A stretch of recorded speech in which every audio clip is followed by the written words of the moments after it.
Mais pour montrer que c'est du nazisme monétaire, d'abord, je rappelle avec force, ce n'est pas la monnaie créée par les Africains. Parce que vous parlez de la légitimité. Dans tous les pays du monde, la monnaie appartient toujours et toujours au peuple.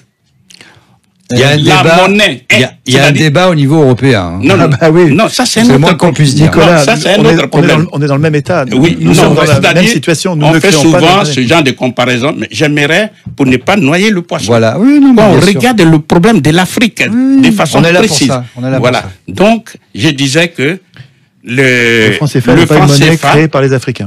Le franc CFA n'appartient pas aux Africains. 100%, n'appartient pas aux Africains. Ça appartient à 100% à la France qui l'a inventé. Et ceci par et pour les intérêts des colons. Donc, nous voyons bien. Alors, là, il va falloir préciser, quand vous dites le franc CFA appartient à la France, aujourd'hui, quelle est la réalité de cette acception, quoi? Très bien. La réalité ça, c'est important. La réalité est la suivante. C'est que quand on regarde, il y a deux grandes parties qu'on peut dire. Les institutions de la zone franc CFA, d'une part, et d'autre part, les 4 principes de la zone franc. Lorsqu'on regarde au niveau des institutions, où il y a la conférence des chefs d'État, il y a tout le reste, mais surtout les 3 banques centrales. Mais tout ça, c'est dominé par la France, qui essaie de s'adapter, de s'harmoniser, tout ça, mais qui a un droit de veto. Un droit de veto. Je donne un petit exemple. Sur quel genre de décision? Ouais, donnez des exemples. Je donne un exemple. Il est dit, par exemple, que au conseil d'administration de la Banque centrale des Comores, où il y a 8 administrateurs, à l'instant où je vous parle, il y a 4 Français et 4 Comoriens. Ce qui veut dire, pour que le conseil d'administration se réunisse, il faut au moins 5 administrateurs, c'est-à-dire 4 Comoriens, mais au moins un Français. Si la France ne veut pas de l'ordre du jour, n'a qu'à faire simplement la politique de la chaise vide, et puis le pays est bloqué. Le quorum n'est pas atteint, donc voilà. il n'y a pas de... Deuxièmement, toujours en restant dans ce même exemple, les décisions ne sont validées que si elles sont prises au moins par 6 administrateurs. Bon, ça c'est ce que nous appelons le droit de veto. Maintenant, revenons sur le cas de la BCEAO, Banque centrale des États de l'Afrique de l'Ouest. C'est le même principe de l'unanimité. Par exemple, ils ont inventé il n'y a pas longtemps, en 2010, ce qu'ils appellent le comité de politique monétaire, où ils ont mis un seul Français. Mais c'est encore le principe de l'unanimité. C'est-à-dire la politique monétaire, en fait, elle est décidée en dernier ressort par la France.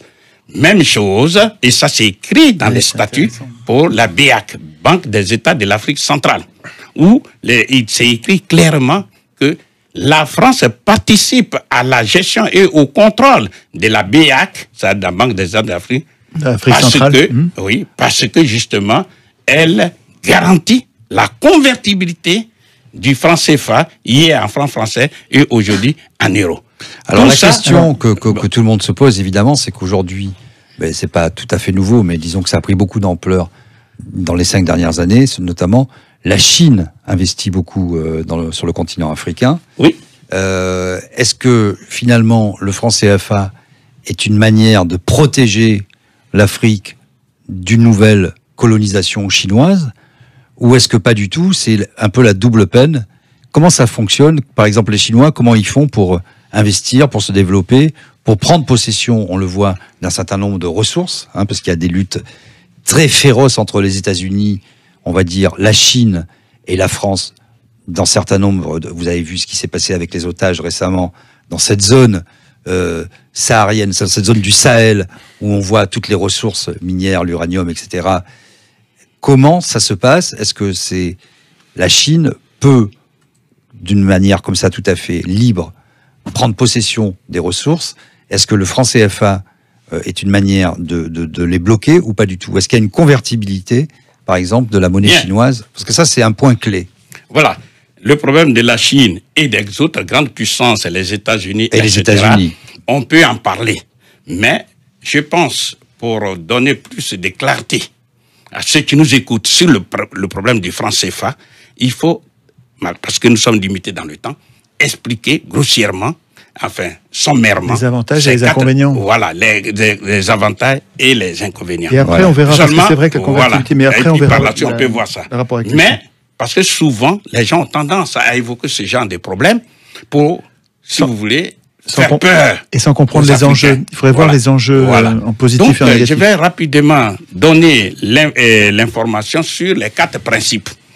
Le principe de la centralisation des champs, ça veut dire, ou bien les comptes d'opération, ça veut dire, depuis 1900, ça veut dire... Centralisation des quoi? Pardon? Centralisation des quoi? Des changes? Des changes, ou alors les comptes d'opération.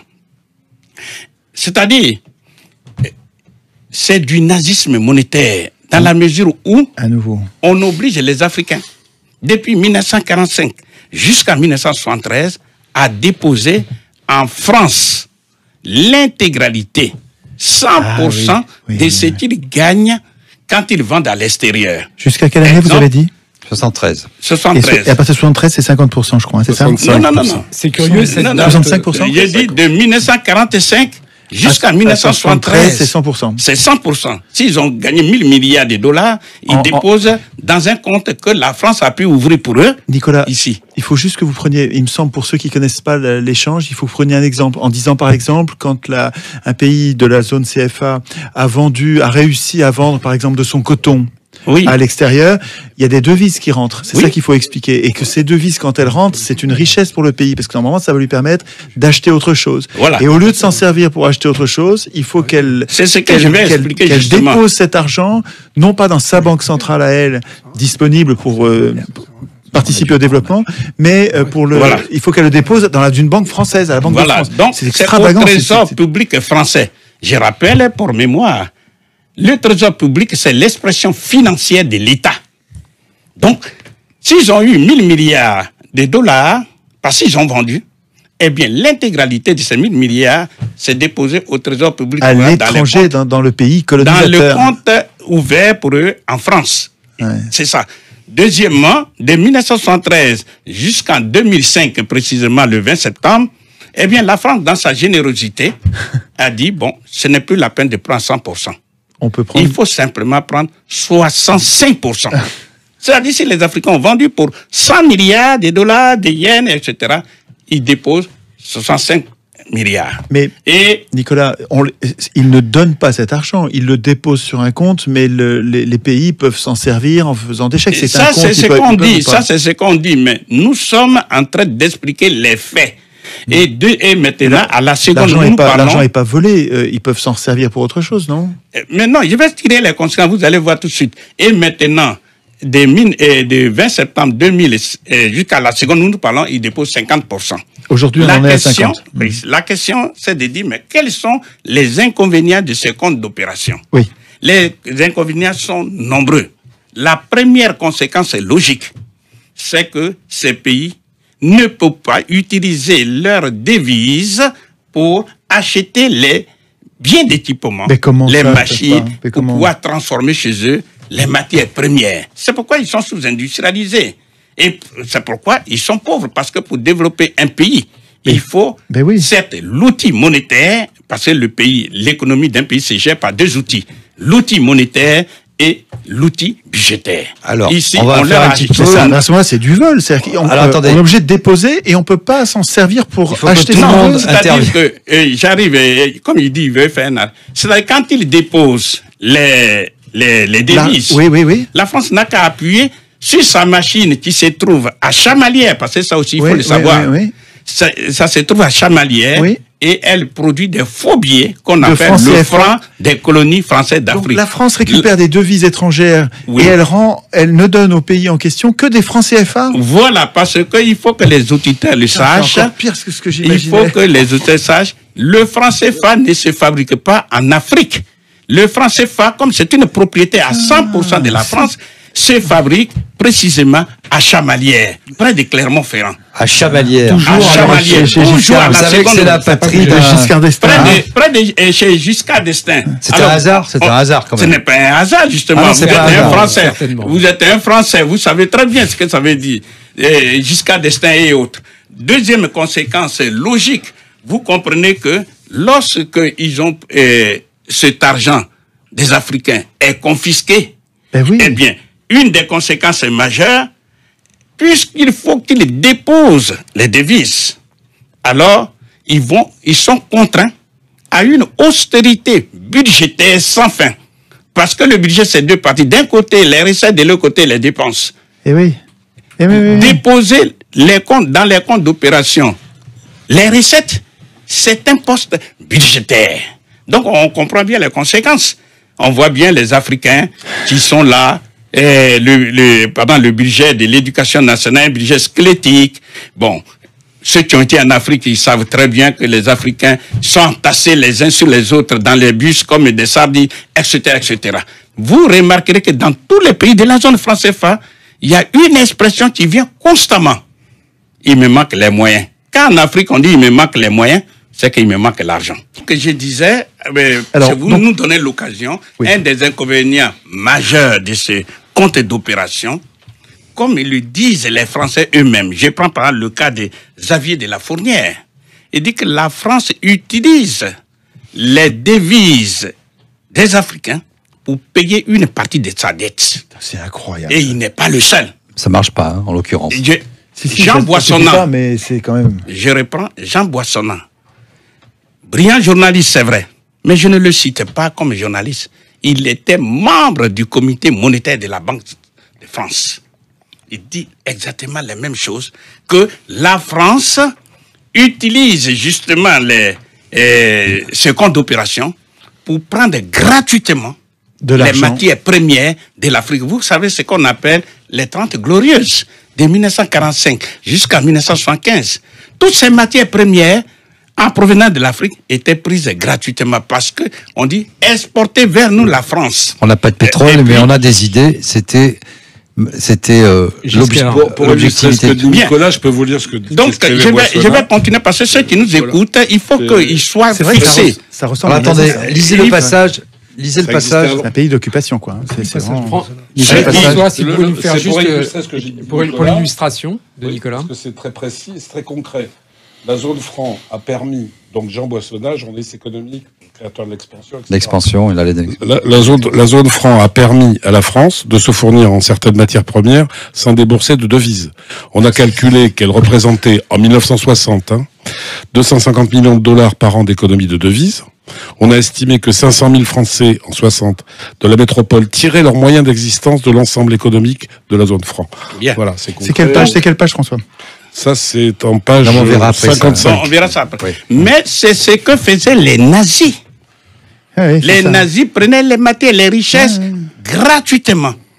Sans débourser des... C'est ce que font... Les Anglais aussi, c'est ce que font tous les autres. Ils avaient les colonies, ils avaient la zone sterling. Voilà. Oui, attendez. Mais quand on résout un problème... Non, mais c'est pas que les nazis, c'est ce que tous les gens... Quand vous installez dans un pays et que vous niez la souveraineté de ce pays, vous vous servez. Donc, on est bien pour nazis. Voilà, donc, moi, je fixe là, parce que je dis et je répète, quand les nazis ont pris la France, je ne vous fais pas un dessin, puisque tout le monde le reconnaît, l'Afrique a joué un rôle très important dans la libération de l'Afrique. De la France. De la France, pardon. Bien sûr. Or, à peine libérée, la France retourne contre l'Afrique. Donc, c'est ce que je suis en train de décrire. Un des éléments importants que nous dit Jean Néné dans son rapport, il dit que la France utilise les devises africaines pour combler le déficit de la balance des paiements. C'est Jean Néné qui dit ça? Oui, oui. Jean-Noël Jean Néné. Jean-Noël, oui, le père de... Nous continuons toujours. Donc, vous voyez bien que cet approvisionnement gratuit que décrit avec justesse Jean Boissonnat, c'est ce qu'il vient de rappeler. Ensuite, la France prend l'argent des Africains pour endetter les Africains. Ah, ça, c'est un deuxième point, alors, c'est ça? Un des inconvénients. Alors, oui, parce on est toujours sur le premier point, centralisation. Oui. Et il y a une suite encore dans ce premier, on n'est pas encore passé au deuxième. Et voilà. La suite, donc, je suis en train de vous citer quelques exemples, quelques inconvénients. Sinon, si vous voulez, je peux passer aux autres. Mais... Non, finissez. Voilà. Soyons fluides, ne faisons pas des sous-ensembles, sinon les gens n'arrivent plus à comprendre. La France utilise les capitaux des Africains pour endetter les Africains. Comment ils font? Comment on le fait? Prenons un exemple. Imaginons un seul instant, on vous prête, vous, 12 000 milliards d'euros de France, enfin, on vous confie ça. Eh bien, pendant un an, même puisque vous n'allez pas garder cet argent sous le paillasson, sous le matelas, vous allez confier ça à un banquier. Le banquier vous dit, je vous rémunère pour 1% seulement. Ah ben c'est l'histoire de Patrick Drahi, ça, pour les médias que vous nous racontez parce là. Que, non. J'ai dit, on vous confie et vous placez ces 12 000 milliards dans une banque qui vous rémunère ne serait que pour 1%. 1% des 12 000 milliards, c'est 120 milliards d'intérêts seulement. 120 milliards. C'est comme ça que ça fonctionne. Bien, la France... C'est comme ça que le système tient. Oui, mais nous sommes quand même en train de parler aux gens pour comprendre le système.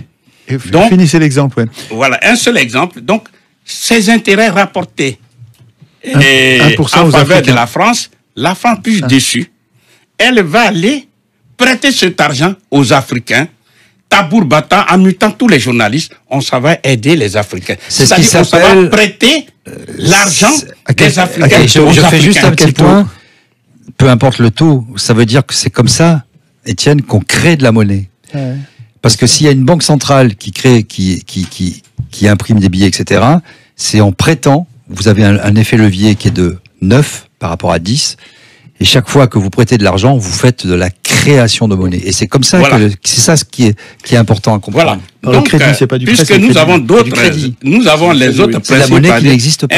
Un des éléments que je voulais signaler, c'est que c'est une technique mise en place pour faire ce qu'on appelle la mise au pas des dirigeants africains.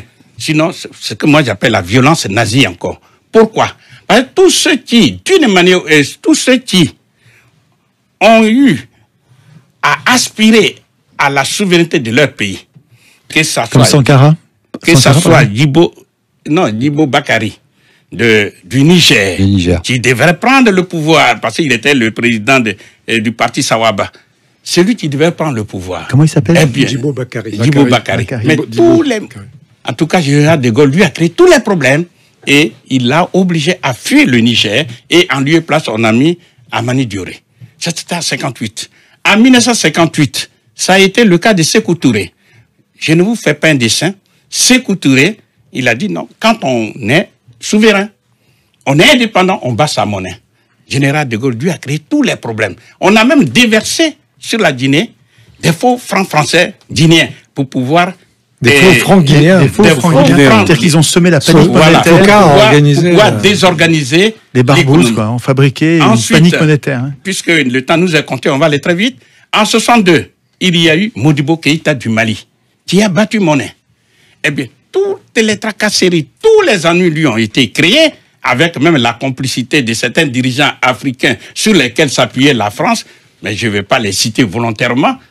Eh bien, à la fin des fins, Modibo Keïta a été arrêté, mis en prison, empoisonné et mort en prison. Ah ben oui. Ensuite, en 1963... Et le Mali est revenu dans le franc CFA. Voilà, et finalement, on a obligé le Mali à revenir dans la zone franc CFA parce que c'était le mauvais exemple à ne pas suivre. Combien de pays en pourcentage aujourd'hui sont dans la zone franc CFA sur le continent africain? Non, il y en a 15. Ce sont ces 15 dont nous parlons. 15. Ensuite, essentiellement en Afrique de l'Ouest? En Afrique de l'Ouest et en Afrique centrale. Et en Afrique centrale. Vous retrouverez tous ces exemples dans ce livre qui est passionnant. Hein. On les présentera à la fin. En 1963, il y a eu Sylvanus Olympio du Togo. Le 15 janvier 1963, il devait mettre sur la place publique la monnaie du Togo. Eh bien, 2 jours avant, c'est-à-dire le 13 janvier 1963, il a été assassiné. Parce que justement, il veut battre monnaie. Après, il y a eu, en 1975, il y a eu Ngueta Tombalbaye du Tchad. Eh bien, parce qu'il voulait battre monnaie, il a été bombardé par l'armée française, par les bombes françaises, et il est mort dans son palais. Ensuite, vous connaissez l'histoire de, comment on appelle, Kadhafi, qui on la connaît très bien. Peu importe tout ce qu'on dit, mais nous sommes dans le domaine de la monnaie. Il voulait créer la monnaie africaine. C'est-à-dire la Banque centrale africaine avec la monnaie africaine. Par voie de conséquence, le franc CFA allait disparaître. Vous savez ce qui est arrivé. Et enfin, je prends le cas du président Laurent Gbagbo de Côte d'Ivoire. Rappelez-le, s'il vous plaît, ce qui s'est passé à Kadhafi, parce qu'il y en a peut-être qui... Non, tout le monde le sait. Il a été assassiné. Voilà. Bon, une des causes majeures, a été dévasté. Non, on va dire qu'il a d'abord beaucoup aidé, et que comme les gens ont commencé à parler, finalement, la politique internationale de la France vis-à-vis de la Libye a changé. Et on a des spécialistes comme monsieur Bernard-Henri Lévy, par exemple, qui a décidé de dévaster le pays. Qui décide d'un coup d'un seul comme ça, en faisant de la philosophie entre Saint-Germain, Marrakech et New York, de tirer sur un peuple. Il est complètement magnifique. Du jour au lendemain, ce peuple et ses dirigeants, il faut vivre dans le chaos. Voilà. Bien. Donc, vous voyez bien que... Ça, ce sont des faits. Hein. Voilà. Le cas du président Laurent Gbagbo. Ce n'est pas que parce que Gbagbo est contre les intérêts de la France, c'est pas ça. Mais comme on voulait absolument que le président Gbagbo ait des problèmes, qu'est-ce qui s'est passé? Eh bien, tout simplement, on a fermé, lors des venues de Paris, on a fermé sans sommation, sans préavis, toutes les banques commerciales qui sont en Côte d'Ivoire. Alors imaginez un seul instant. Vous êtes un chef d'entreprise. Vous voulez retirer l'argent. Vous ne pouvez pas. Vous ne pouvez pas payer 2011. ni les salaires, ni les fournisseurs. En un mot, votre entreprise. Vous faites faillite. Votre entreprise est bloquée. Vous êtes un ménage. Vous voulez retirer de l'argent pour nourrir la famille, payer les médicaments. Vous ne pouvez pas. C'est tout le système des encaisses qui est bloqué. Mais c'est la France. La France a le moyen de fermer les banques commerciales ivoiriennes. Bien sûr, c'est qui détient la monnaie. Si Nicolas me permet, j'ai vécu. Qui détient la monnaie. Et écoutez bien. Y compris les banques commerciales ivoiriennes. Oui, bien sûr, puisqu'il y a la solidarité aussi. Parce que c'est ça qu'il faut savoir. Parce que quand on dit la BCC, c'est bien et la BNP. La Société Générale, c'est bien la Société Générale. Et par commodité, et non, pas par solidarité, quand toutes les autres banques commerciales ont fermé. Mais ce que je voudrais dire, parce qu'il ne faut pas noyer le poisson, quand ces banques ont été fermées vers la fin, eh bien, Gbagbo était obligé, puisqu'on a même retiré, on a interdit aux représentants du président Gbagbo à la BCAO qui est la banque centrale de ces 8 États, on les a renvoyés. Gbagbo a été donc obligé de dire, bon, en tant que premier responsable du pays, eh bien, je suis obligé de créer la monnaie ivoirienne.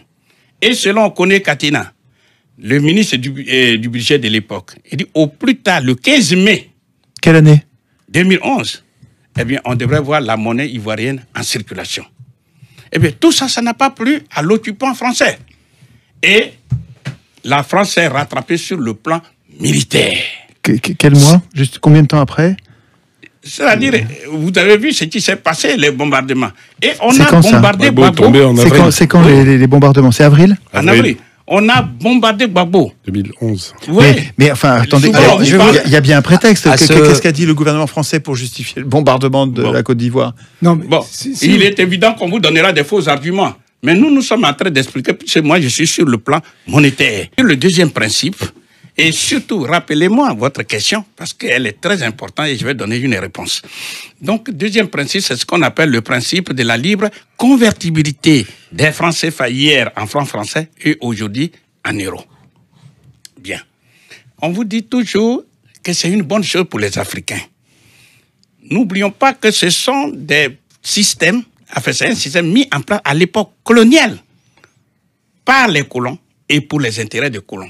Donc, vous voyez bien, la permanence ne fait que perpétuer la colonisation. Donc, ici, quand on vous dit le franc CFA est convertible, la réalité, c'est que le franc CFA n'est pas une monnaie convertible.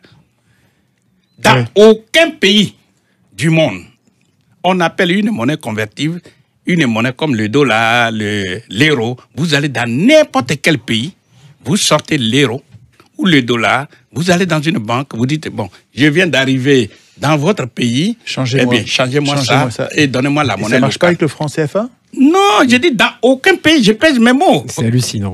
On vient avec des francs CFA aux États-Unis, on veut des dollars, c'est pas possible. Si vous allez avec les francs CFA, vous allez en France, quand on va en France, aux États-Unis. Venons en France. En France, on ne peut pas changer les francs CFA en euros? Non. Il y a quelques points de... Non, ça c'est la diversion. Oui, bien sûr. Ça, c'est la diversion. Il y a quelques endroits où on peut en changer. Un peu, mais si peu qu'en fait, c'est globalement un marché gris et parallèle. J'ai dit... au marché, quelques bureaux de change officiels. Monsieur Mattei. Dans les bureaux de change. J'ai dit, nous sommes en train de donner des informations rationnelles au public. Oui. Je dis bien, le franc CFA... Il est bon. Il est bon parce que chaque fois qu'on lui demande quelque chose, il dit c'est soit des faits, soit c'est rationnel. Voilà. Donc vous êtes très fort. On peut le vérifier. Il est très fort. Je vais aller plus loin. Vous devriez faire de la politique. Je vais aller plus loin. C'est une forme de politique. Vous prenez les francs CFA, c'est mis BCAO, donc l'Afrique de l'Ouest. Vous les avez en poche. Vous allez, donc par exemple, vous quittez la Côte d'Ivoire, vous les avez en poche. Vous allez en Afrique centrale. Vous allez en Afrique centrale. C'est même pas convertible en Afrique centrale. Et vous allez sur le marché. On ne prend pas parce que les deux francs CFA sont pas convertibles entre eux. Ils ne sont pas convertibles entre eux. Il faut toujours... Non seulement ne pas convertible, mais il ne peut pas être utilisé à Yaoundé, le franc CFA de l'Ouest. J'allais dire, il y a deux... Et à Abidjan, le franc CFA de la... Par rapport à la monnaie, pour être tout à fait dans la vulgarisation, quand vous empêchez les gens de sortir d'un pays, comme c'était le cas par exemple de l'Union soviétique pendant des décennies, vous faites des frontières, des miradors, vous faites une monnaie non convertible, et vous empêchez les gens de sortir, pour régner, et tous ceux qui sortent, vous les tuez. Ou là. Bien. Bon, sauf que dans le cas des pays africains, ce n'est pas choisi, mais c'est subi. C'est ça que vous êtes en train de nous dire. C'est imposé. Voilà. Parce que, qu'est-ce qui se passe derrière? D'abord, il y a un cloisonnement commercial entre les deux zones dites monétaires. Vous voyez que les échanges... Il y a des normes qui ne sont pas compatibles entre elles et qui ne permettent pas de commercer. Il n'y a pas d'échange. Il n'y a pas d'échange. Alors que commercialement, il pourrait y avoir des échanges. La monnaie est au cœur des échanges commerciaux. Donc, vous voyez bien que quand on voit le volume des échanges commerciaux entre 10 et 20% en étant exagérément généreux. Mais ce n'est pas le cas. Maintenant, un des inconvénients majeurs, parlez près du micro. Ah oui, ils ne sont pas convertibles entre eux. Tirez le verre. Voilà. Ils ne sont pas convertibles entre eux. Maintenant, la question, c'est de dire, mais puisque le franc CFA n'est pas convertible finalement, pourquoi on parle de la convertibilité des francs CFA? Eh bien, c'est pour deux raisons majeures. Première raison, car c'est écrit dans les statuts, que comme la France garantit la convertibilité des francs CFA en euros maintenant, eh bien, elle a le droit, elle a un droit de regard dans la gestion des francs CFA. Donc, elle est présente au conseil d'administration, au comité de politique monétaire. Et il suffit d'avoir l'unanimité. Si vous siégez pas, il n'y a pas l'unanimité. Voilà. Donc, ça ne passe pas. Pour pouvoir dire ça, qu'ils disent que c'est convertible. Il faut aller vite là, sans tenir compte du fait que c'est pas convertible. J'aimerais bien qu'on vienne un peu sur l'aspect culturel et sur ensuite l'avenir de la Côte d'Ivoire. Deuxième raison majeure, c'est un enrichissement, c'est un principe qui permet à la France de réaliser ce qu'on appelle un enrichissement sans cause, c'est-à-dire sans travailler. Comment? Écoutez-moi très bien. Lorsque les Africains ont vendu à l'extérieur et qu'ils ont eu la monnaie des eaux qu'on appelle les devises, eh bien, qui va convertir ces devises en CFA? Il y a un pays, un seul, qui s'appelle la France.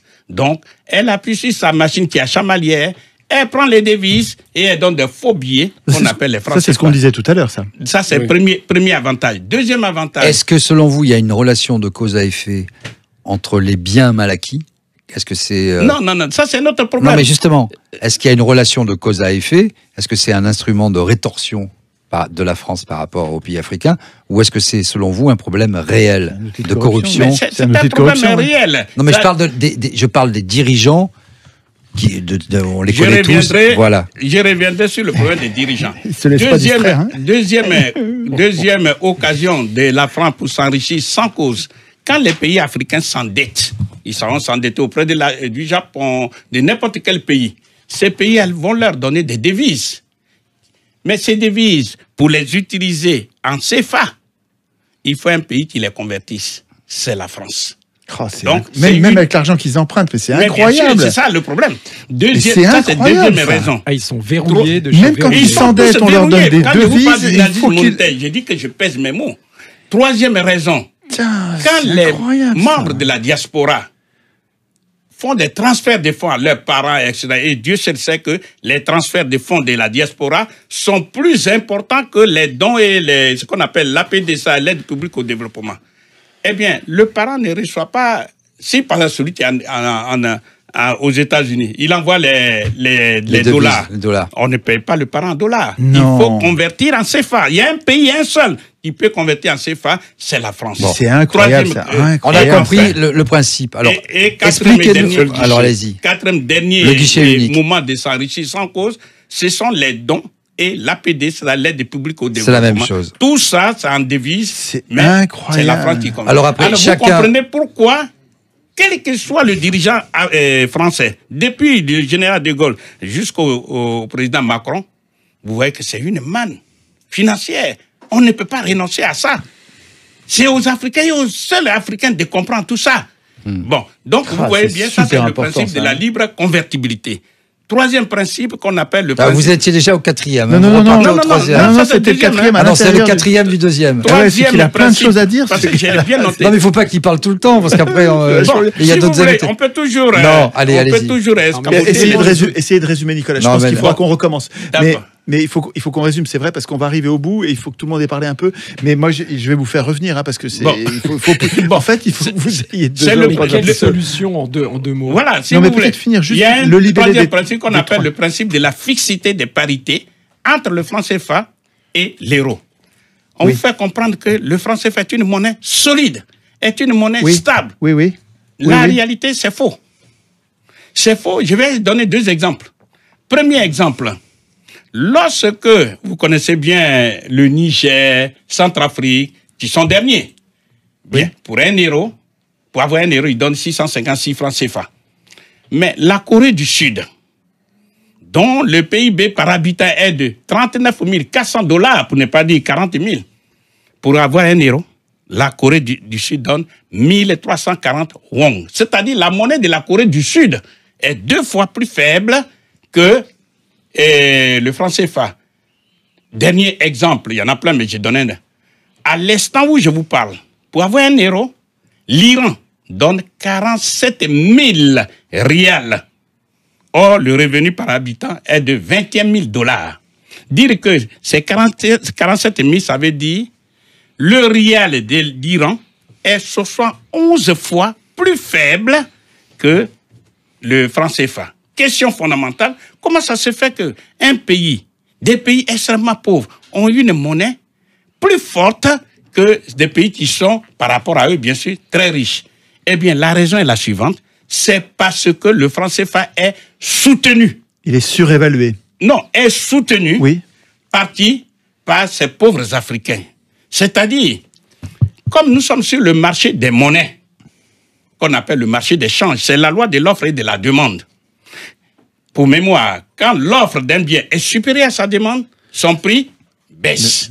Et inversement, si sa demande est supérieure à l'offre, son prix augmente. Donc, nous sommes sur le marché des monnaies, où justement, ceux qui sont en Afrique, surtout les chefs d'entreprise, etc., ils transfèrent les CFA. Quand ils les transfèrent, il faut les convertir en dollars, non, en euros. Devise, oui. Donc, on voit bien que l'offre des CFA est supérieure à sa demande. Donc, son prix, c'est-à-dire pour avoir 1 euro, on devrait donner non pas 656 francs, mais peut-être 3 000, 4 000, 5 000 ou même 20 000 francs CFA. Mais on ne veut pas de ça. Donc, on demande aux pays africains, à travers leur banque centrale, de racheter les francs CFA surabondants sur le marché. Or, on ne rachète pas les francs CFA avec les francs CFA. On rachète les francs CFA avec des devises. Mais bien sûr. Lesquelles devises devraient être utilisées pour acheter des machines, pour investir. Et on maintient l'asservissement et la pauvreté. Et la désindustrialisation, la pauvreté, c'est scandaleux ça. Et c'est ça. Et aujourd'hui, les pays africains sont pris dans un étau. Ils souffrent. Et la conséquence est majeure. Il y en a plein, puisqu'ils ont une monnaie artificiellement gonflée. Première conséquence, c'est le gaspillage de ces devises dont je viens de parler. Deuxième les difficultés à exporter.